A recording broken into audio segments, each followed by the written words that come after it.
किस स्त्री के भाग्य में पुत्र की प्राप्ति नहीं होती है और उसे पूरे जीवन निसंतान ही रहना पड़ता है? और कौन से वो कार्य हैं जो एक पतिव्रता स्त्री को अपने जीवन में कभी नहीं करने चाहिए, नहीं तो उसे पुत्र की प्राप्ति नहीं होती है? मित्रों, एक समय की बात है जब माता लक्ष्मी भगवान विष्णु से मिलने के लिए जाती हैं और भगवान विष्णु से कहती हैं, प्रभु आज मैं आपसे 3 प्रश्नों का उत्तर पूछने के लिए आई हूं। तो भगवान विष्णु कहते हैं कि देवी, तुम मुझे अपने तीनों प्रश्न बताओ, मैं तुम्हारे प्रश्नों का उत्तर अवश्य दूंगा। तो प्रश्नों को बताते हुए माता लक्ष्मी कहती हैं कि प्रभु, मेरा पहला प्रश्न ये है कि वो कौन सी स्त्री है जिसके भाग्य में पुत्र की प्राप्ति नहीं होती है और वो पूरा जीवन निसंतान ही रहती है? और मेरा दूसरा प्रश्न ये है कि कौन सी स्त्री है जो समय से पहले ही विधवा हो जाती है और बिना पति के दुखी जीवन व्यतीत करने पर मजबूर हो जाती है? और मेरा तीसरा प्रश्न वो है कि हे प्रभु, आप मुझे ये बताइए कि वो कौन सी स्त्री है जो पति के होते हुए भी पूरे जीवन दुखी भरा जीवन जीती है और उसे कभी भी अपने जीवन में सुख की प्राप्ति नहीं होती है? तो भगवान विष्णु माता लक्ष्मी के तीनों प्रश्नों को सुनकर बोले कि हे देवी, मैं तुम्हें एक कथा सुनाता हूं जिसे सुनकर तुम्हें तुम्हारे प्रश्नों के उत्तर मिल जाएंगे, किंतु बहुत ध्यान से सुनना। तो माता लक्ष्मी कहती हैं कि आप कथा सुनाइए प्रभु, मैं कथा को पूरा मन लगाकर सुनूंगी। कथा को सुनाते हुए भगवान विष्णु कहते हैं कि एक समय की बात है जब एक गांव में एक सेठ और एक सेठ के 2 बेटे थे और दोनों ही शादी कर चुके थे। सेठ और सेठ की पत्नी दोनों ही बहुत दुष्ट स्वभाव के थे और सेठ का बड़ा बेटा और उसकी पत्नी भी दुष्ट स्वभाव की थी, लेकिन सेठ का छोटा बेटा बहुत ही अच्छे स्वभाव का था और उसकी पत्नी भी बहुत अच्छे स्वभाव की थी और वो अकेली ही घर का सारा काम करती थी और घर में सभी के कपड़े भी धोती थी। इतना सब कुछ करने के बाद भी सेठ की पत्नी और बड़े बेटे की पत्नी हमेशा अपमान करती रहती थी। कथा को आगे बढ़ाते हुए भगवान विष्णु कहते हैं, सेठ की बड़ी बहू का एक बेटा था और छोटी बहू को एक पुत्री थी। सेठ की पत्नी हमेशा उस पुत्री को लेकर अपनी छोटी बहू को ताना मारती रहती थी। फिर भगवान विष्णु कथा को आगे बढ़ाते हुए बोले, हे देवी, अब मैं उस सेठ की छोटी बहू की कहानी अच्छे से समझाता हूं, क्योंकि उसकी छोटी बहू की कहानी से तुम्हें अपने पहले प्रश्न का उत्तर मिल जाएगा कि वो कौन सी स्त्री है जिसके भाग्य में कभी पुत्र की प्राप्ति नहीं होती है। तो इस कथा को सुनो। उस सेठ की जो पत्नी थी वो पहले से ही बड़े ही दुष्ट स्वभाव की थी और उसके दुष्ट स्वभाव के कारण घर के सभी लोग उससे बहुत ज्यादा परेशान रहते थे और वो अपनी छोटी बहू को बहुत ही ज्यादा परेशान करती थी। उसको परेशान करने में उसे बहुत मजा आता था। सेठ की छोटी बहू का नाम राधिका था और वो बेचारी राधिका घर का सारा काम करती थी, फिर भी सेठ की पत्नी उसे बहुत हद तक परेशान करती थी। वो कितना भी घर का काम क्यों ना कर ले, सेठ की बीवी हमेशा उसे डांटती फटकारती रहती थी। एक दिन जब राधिका घर में झाड़ू लगा रही थी तो सेठ की पत्नी बोली, इतनी देर हो गई तो अभी तक झाड़ू ही नहीं लगा पाई, मैं मंदिर जा रही हूँ और जब तक वहां से आऊंगी तब तक खाना भी बन जाना चाहिए, आते ही मैं खाना खाऊंगी। फिर वो बेचारी घर की साफ सफाई करके खाना बनाने में लग गई और खाना बनाते समय वो मन में सोच रही थी कि मैं घर का इतना काम करती हूँ, फिर भी मेरी सास मुझे हमेशा डांटती फटकारती हैं और हमेशा परेशान करती है और कभी भी हमसे प्रेम से बात तक नहीं करती और घर का सारा काम मुझसे ही करवाती हैं। राधिका ये सब सोच ही रही थी, तभी दरवाजा खटखटाने की आवाज आई। तो उसने सोचा कि अभी तो खाना तैयार भी नहीं हुआ है और लगता है मेरी सासू माँ आज बहुत जल्दी ही मंदिर से वापस लौट आई हैं। फिर राधिका दरवाजे के पास गई और दरवाजा खोला तो उसने देखा कि दरवाजे के बाहर एक साधु महाराज खड़े हैं। फिर वो महाराज राधिका से कहते हैं कि बेटी, मुझे कुछ भोजन करा दो, मुझे बहुत जोर की भूख लगी है। तो राधिका बोली, महाराज मैं आपको भोजन तो करा देती, पर मेरी सास बहुत दुष्ट स्वभाव की है, वो मुझे बहुत डांटेगी और अभी वो मंदिर गई है, मंदिर से आते ही वो आएगी और मुझसे भोजन कराने के लिए कहेगी और मुझे बहुत मारेगी जब वो भोजन नहीं पाएगी या भोजन कम हो जाएगा, इसीलिए मैं आपको भोजन नहीं करा सकती। तो साधु बोला, बेटी थोड़ा सा ही भोजन करा दो, मैंने सुबह से कुछ नहीं खाया है। साधु की ये बात सुनकर राधिका को दया आ गई और साधु से बोली कि महाराज आप अंदर आ जाइए, मैं आपको भोजन देती हूँ, फिर चाहे हमें मार ही क्यों ना पड़े। तो फिर तो साधु अंदर आ जाते हैं और राधिका उनको भोजन देती है। और अभी साधु भोजन कर ही रहे थे, तभी अचानक राधिका की सास मंदिर से घर वापस आ जाती है। और उस सास को जब वो देखती है कि वो उसकी बहू एक महाराज को, साधु महाराज को भोजन करा रही है, तो ये बोली कि ये मेरा घर है, कोई भोजनालय नहीं है जो हर कोई यहाँ पर आकर भोजन करके चला जाएगा। और तुमने इस साधु को भोजन क्यों दिया? क्या अन्न मुफ्त में आता है जो हर किसी को अपने घर में बैठा कर तुम खिलाती हो? और ये कहकर उस साधु को धक्के मार करके उसने अपने घर से बाहर निकाल दिया और उसका खाना उठाकर बाहर सड़क पर फेंक दिया। फिर राधिका से कहने लगी कि तूने इस साधु को भोजन क्यों कराया? अन्न कितना महंगा आता है, तुझे पता नहीं अब घर के लोग क्या खाएंगे। तो राधिका डरते हुए बोली कि साधु बहुत भूखा था, इसीलिए मैंने उसे भोजन दे दिया और उसे मैंने अपने हिस्से का भोजन दिया है, मैं खुद भोजन नहीं करूंगी, इसीलिए मैं आज भोजन नहीं करूंगी सासू माँ। और इतना गुस्सा जब सासू माँ हो जाती है कि बोलती है कि मैंने उसको अपने हिस्से का भोजन दिया है, ये तुम क्या कह रही हो? सास ने गुस्से में आकर कहा और राधिका को धक्के मारने लगी और घर से धक्के मार मार के बाहर निकाल दिया और बोली कि जा, अब तुझे भी इस घर में रहने की जरूरत नहीं है, अब कभी मेरे घर में मत आना। फिर राधिका दरवाजे पर बैठकर रोती रही, किंतु उसकी सास ने दरवाजा नहीं खोला। और फिर राधिका ने सोचा अब यहां से अपने मायके ही जाना पड़ेगा। फिर वो अपने मायके जाने लगती है। तो बीच रास्ते में एक घना जंगल पड़ता है। राधिका भूखी प्यासी अब मायके जा रही थी, तभी बारिश होने लगी। फिर राधिका वहीं जंगल में एक पेड़ के नीचे बैठ जाती है, लेकिन फिर भी बारिश की बूंदें उसके ऊपर गिरती रहती हैं और वो भीगने लगती है। तो उसे एक और पेड़ दिखा जो काफी बड़ा था, तो वो बारिश से बचने के लिए वो उस पेड़ के नीचे जाकर बैठ गई और रोने लगी। तभी उसे एक संत मिले और संत ने कहा कि बेटी तुम क्यों रो रही हो? तो राधिका ने संत को सारी बात बता दी। तो संत ने कहा कि वो लोग तुम्हें इसलिए परेशान करते हैं, तुम्हें अभी तक पुत्र की प्राप्ति नहीं हुई है, लेकिन तुम चिंता मत करो, मैं तुम्हें एक पर्ची देता हूं जिससे पुत्र की प्राप्ति का उपाय लिखा है। फिर संत ने उसे एक पर्ची दी और कहा कि इसमें लिखे उपाय को तुम यदि पूरी निष्ठा से करोगी तो तुम्हें पुत्र की प्राप्ति अवश्य होगी। और फिर इतना कहकर वो संत वहां से चले गए। फिर राधिका अपने मन में सोचने लगी कि यदि मुझे भी पुत्र प्राप्त हो जाएगा तो मुझे भी ससुराल में बहुत सम्मान मिलेगा और मेरी सास मेरी इज्जत करने लगेगी।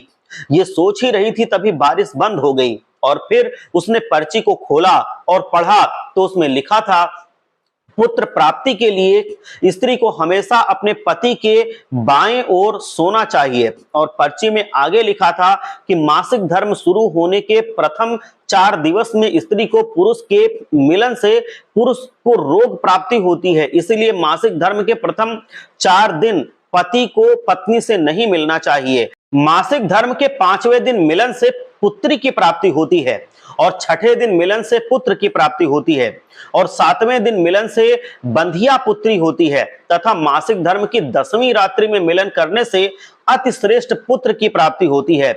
और फिर उस पर्ची में लिखी सारी बातें पढ़कर राधिका अपने मन में सोचने लगी कि अब मैं इसी जंगल में रहूंगी। फिर वो जंगल में ही कुटिया बनाकर रहने लगी और फिर उसका पति उसे ढूंढते हुए उसी जंगल में राधिका के पास पहुंचा और उसने कहा कि तुम घर चलो। तो राधिका ने उसे पर्ची वाली सारी बात बताई और कहा कि अब मैं यहीं रहूंगी जब तक मुझे पुत्र की प्राप्ति नहीं हो जाती। ये सुनकर उसका पति भी उसी के साथ जंगल में रहने लगा। और फिर राधिका ने अपने मासिक धर्म के दौरान मासिक धर्म की 10वीं रात्रि में अपने पति के साथ मिलन किया और वो गर्भवती हो गई। फिर सुबह स्नान करके राधिका पूजा पाठ करने के लिए बैठी हुई थी, तभी उसका पति लकड़ी काटने के लिए चला गया और फिर भयंकर तूफान आया जिससे उसकी झोपड़ी उड़ गई और बारिश होने लगी।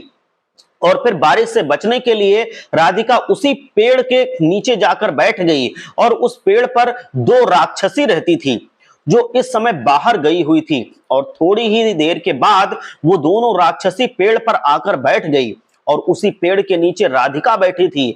फिर वो राक्षसी आपस में कहने लगी चलो सोने के टापू पर चलते हैं, और दूसरी कहने लगी पर चलेंगे कैसे? तो पहली राक्षसी बोली कि इसमें कौन सी बड़ी बात है, इस पेड़ कि अभी मैं उड़ा देती हूं, इसी से चलेंगे। इतना कहकर वो दोनों राक्षसी उस पेड़ पर बैठकर सोने के टापू की तरफ निकल पड़ती हैं और उसी पेड़ के नीचे पेड़ की जड़ पर राधिका भी बैठी हुई थी, इसीलिए साथ में वो भी उड़ने लगती है। किंतु राक्षसी को ये बात पता नहीं होती है कि इसी पेड़ के नीचे एक औरत भी है जो जड़ पर इसके बैठी हुई है। फिर कुछ ही देर में वो दोनों राक्षसी सोने के टापू पर पहुंच जाती हैं और फिर दोनों राक्षसी को भूख लगी। वो दोनों पेड़ से उतरकर शिकार करने के लिए चली गई। फिर राधिका पेड़ की जड़ से उतरकर जब सोने के टापू पर पैर रखा तो उसने देखा कि यहाँ तो सब सोना ही सोना है। तो वो जल्दी जल्दी सोने को अपनी साड़ी के आंचल में भरने लगी और जितना सोना भर सकती थी उतना भर लिया और फिर दोबारा से उसी पेड़ की जड़ पर जाकर बैठ गई। फिर कुछ देर बाद दोनों राक्षसी शिकार करके वापस आ गई और फिर पेड़ के ऊपर बैठ गई और फिर दोनों आपस में कहने लगी कि चलो अब यहां से चलते हैं। और फिर कुछ ही देर में वो दोनों पेड़ को लेकर के वहीं पर पहुंच गई। फिर राधिका तब तक पेड़ की जड़ पर चुपचाप बैठी रही जब तक वो दोनों राक्षसी वहां से चली नहीं गई। फिर भगवान विष्णु कहते हैं कहानी को आगे बढ़ाते हुए कि माता लक्ष्मी अब कहानी को ध्यान से सुनना, क्योंकि यहीं से आपको पता चलेगा कि किस स्त्री के भाग्य में पुत्र की प्राप्ति नहीं होती है। तो माता लक्ष्मी कहती हैं कि जी प्रभु। तो भगवान विष्णु कहते हैं कि कुछ देर बाद वो दोनों राक्षसी वहां से चली गई और फिर राधिका उस सोने को लेकर के पेड़ की जड़ से नीचे आ गई और सोचने लगी कि ये सारा सोना लेकर मैं अपने घर जाऊंगी और सास इतना सोना देखकर खुश हो जाएगी और मुझे परेशान करना बंद कर देगी और मुझसे घर का काम भी नहीं करवाएगी। राधिका ये सोच ही रही थी तभी उसका पति भी जंगल से लकड़ी लेकर आ गया और राधिका से कहने लगा इतना सारा सोना तुम कहां से लाई हो। तो राधिका ने उसे राक्षसी वाली सारी बात बताई और कहा कि चलो अब हम लोग घर चलते हैं। तो उसका पति बोला ठीक है और फिर दोनों घर जाते हैं और घर जाते ही राधिका ने अपनी सास को सारा सोना दे दिया। फिर इतना सारा सोना देखकर उसकी सास बहुत खुश हुई और उससे पूछने लगी कि तुम इतना सारा सोना कहां से लाई हो। तो राधिका ने अपनी सास को भी राक्षसी वाली सारी बात बता दी। फिर उसकी सास ने सारा सोना ले लिया और उसके बाद राधिका से कहने लगी कि इतने सोने से क्या होगा, जब वहां पर बहुत सारा सोना था तो तुझे और ज्यादा सोना लेकर आना था, इतना थोड़ा सा सोना लेकर क्यों आई हो। तो राधिका बोली कि माँ जी इतना सारा सोना तो है ही और मैं कहां से कितना भर के किस्में लाती। तो उसकी सास बोली कि तुझे और ज्यादा सोना लाना था जिससे हमारी 7 पुश्ते बैठकर आराम से खाती, फिर भी सोना खत्म ना होता। अब तू देख इस बार मैं जाऊंगी और बहुत सारा सोना लेकर आऊंगी। तो राधिका ने कहा कि नहीं माँ जी आप वहां मत जाओ, वहां जान का भी खतरा है। तो सास बोली कि नहीं मैं जाऊंगी और बहुत सारा सोना लेकर आऊंगी। और इस प्रकार उसकी सास ने उसकी बात नहीं मानी और जंगल में पहुंच गई और उसी पेड़ के नीचे जाकर उसकी जड़ पर बैठ गई। पर कुछ दिनों पहले राधिका जहां पर बैठी थी उसे राक्षसी उड़ाकर सोने के टापू पर ले गई थी। फिर कुछ देर राधिका के सास पेड़ की जड़ पर बैठी रही और थोड़ी ही देर में वो दोनों राक्षसी फिर से आईं और उसी पेड़ पर बैठ गईं। फिर एक राक्षसी कहने लगी कि आज सोने के टापू पर नहीं बल्कि आज नदी के किनारे चलते हैं, वहां पर मछलियां खाएंगे। और इतना कहकर पेड़ को वो लेकर के नदी की तरफ चल देती हैं। तभी उसकी सास एकदम से बोल पड़ी कि तुम दोनों पेड़ को सोना के टापू पर लेकर क्यों नहीं जा रही हो। तभी उन दोनों की नजर उसकी सास पर पड़ी और उसकी सास सोचने लगी कि मैंने ये क्या बोल दिया, अब तो ये राक्षसी जान जाएंगे कि पेड़ पर कोई और भी है। फिर वो दोनों ने देखा कि इस पेड़ पर तो एक स्त्री भी बैठी हुई है। तो दोनों ने पेड़ को बहुत जोर से हिलाया जिसके कारण उसकी सास पेड़ से नीचे गिर गई और उसकी मौत हो गई। उसके बाद जब उसके घर वालों को उसकी मौत का पता चला तो सभी लोग वहां पर पहुंच गए और राधिका कहने लगी कि मैंने सासू मां को समझाया था कि वहां मत जाओ, फिर भी वो वहां पर सोने की लालच में चली गई। अब के लालच का फल इन्हें मिल गया। मित्रों कहानी को आगे बढ़ाते हुए भगवान विष्णु कहते हैं कि इस तरह उसकी सास की मौत हो गई, लेकिन हमें लालच नहीं करना चाहिए। और फिर कुछ समय के बाद राधिका को एक पुत्र हुआ और पुत्र प्राप्ति के बाद राधिका बहुत खुश हुई थी और उसने अपने घर में एक दावत रखी जिसमें बहुत पंडितों और संत महात्माओं को घर पर भोजन करने के लिए बुलाया। फिर भोजन कराकर सभी संत महात्माओं ने उसको बहुत आशीर्वाद दिया। और इधर सेठ के बेटे की बहू जो हमेशा राधिका को पुत्र को लेकर के ताना मारा करती थी, उसका मुंह हमेशा हमेशा के लिए बंद हो गया। फिर भगवान विष्णु माता लक्ष्मी से कहते हैं कि मेरी कथा अभी समाप्त नहीं हुई है, अब मैं तुम्हें तुम्हारे प्रश्नों के उत्तर देता हूं। तुम्हारा पहला प्रश्न था कि कौन सी स्त्री के भाग्य में पुत्र की प्राप्ति नहीं होती है, तो वो पूरा जीवन निसंतान ही रहती है। तो जो स्त्री संत द्वारा दिए गए पर्ची में लिखी बातों के विपरीत कार्य करती है, उनके भाग्य में पुत्र की प्राप्ति नहीं होती है। और जो स्त्रियां अपने पति का आदर नहीं करती हैं और हमेशा उनसे लड़ती झगड़ती रहती हैं और अपने पति से हमेशा नाराज रहती हैं, उनके भी भाग्य में पुत्र की प्राप्ति नहीं होती है। इसीलिए प्रत्येक स्त्री को अपने पति का आदर सम्मान अवश्य करना चाहिए। और तुम्हारा दूसरा प्रश्न था कि वो कौन सी स्त्री है जो समय से पहले ही विधवा हो जाती है और बिना पति के कभी वो जीवन में दुखी रहती है।